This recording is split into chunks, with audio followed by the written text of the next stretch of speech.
différents programmes d'autonomisation des femmes, de capacitation, de renforcement de capacité à leur apporter les outils nécessaires pour évidemment exister et réussir leur quotidien. Mon apport aussi, justement, c'est d'aller à la rencontre de programmes d'échange de cette nature et surtout m'inspirer de ce qui se fait, mais également partager avec ces organisations mes expériences en la matière.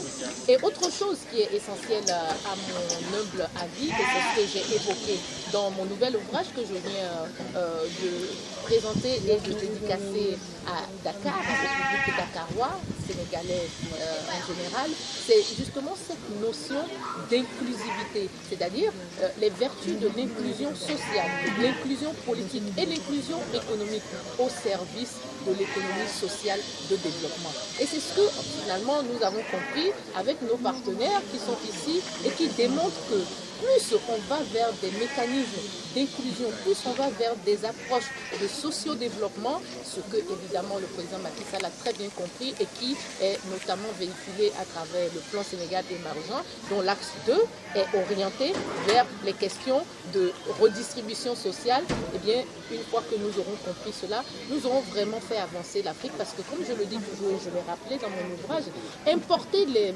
mécanismes de développement, c'est une bonne chose. Mais ce n'est une bonne chose que si c'est dans des contextes de partenariat sud-sud, parce que nos pays africains se ressemblent, nos peuples se ressemblent, nos climats se ressemblent, nos méthodes se ressemblent, nos habitudes se ressemblent. Pourquoi donc ne pas apprendre entre nous ce que nous faisons de bien les uns les autres, plutôt que d'aller exporter dans des contrées très lointaines des choses qui finalement n'inspirent pas nos populations parce qu'elles ne se reconnaissent pas dedans. Et donc je suis vraiment, vraiment heureuse de ce qui se fait au Sénégal et surtout, je voudrais espérer encore une fois qu'on ait plus de synergie entre nos pays africains. Merci beaucoup. Je m'appelle Rikia Madougou, je suis expert international en mécanisme de développement et inclusion financière. Je suis ancien garde des Sceaux, ancienne ministre de la Justice du Bénin et je suis conseiller spécial du président de la République. Madame la ministre, pourquoi ce partenariat avec le RADEC? La CEPEM, qui d'ailleurs est l'entité qui est en partenariat avec le RADEC, est une structure qui devrait inspirer beaucoup de pays africains.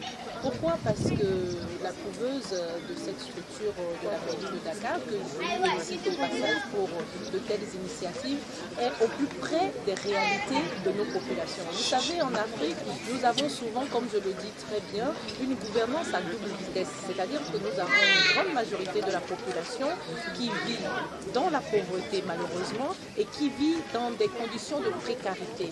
Et à côté, nous aimons souvent montrer beaucoup plus que ces situations de précarité. C'est-à-dire que nous aimons bien montrer que finalement, nous avons certes des succès qui sont à saluer, mais qui, en définitive, ne constituent pas la réalité du terrain. Et c'est pour ça que nous remercie beaucoup ce que fait le RADEC à côté de la CEPEM. Et je précise bien parce que là où nous sommes aujourd'hui, nous sommes au contact d'une réalité concrète. C'est-à-dire, nous avons vu des jeunes femmes qui, dans un contexte classique, seraient totalement perdues. Mais cette façon de tendre la main et de donner une seconde chance de succès dans la vie est juste formidable. Vous savez, nous les Africains, nous naissons dans les familles, mais nous naissons dans un contexte de solidarité. Et si donc les mécanismes que les politiques publiques mettent en place ne taclent pas la solidarité, on passera à côté.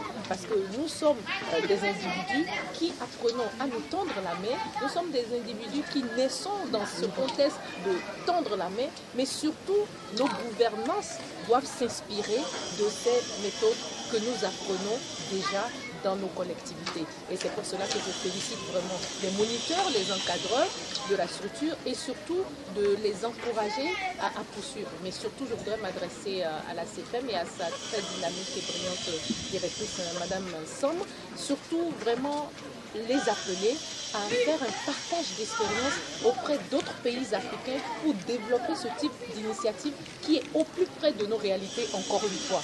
Parce qu'en réalité, pardonnez la répétition, quand on va un peu plus à l'intérieur de nos villes, vous avez vu, nous sommes à Dakar, on n'est pas à 200 km de Dakar et on est au cœur de Dakar. Pourtant, c'est une réalité qui s'impose à nous et c'est le cas dans la plupart des capitales africaines.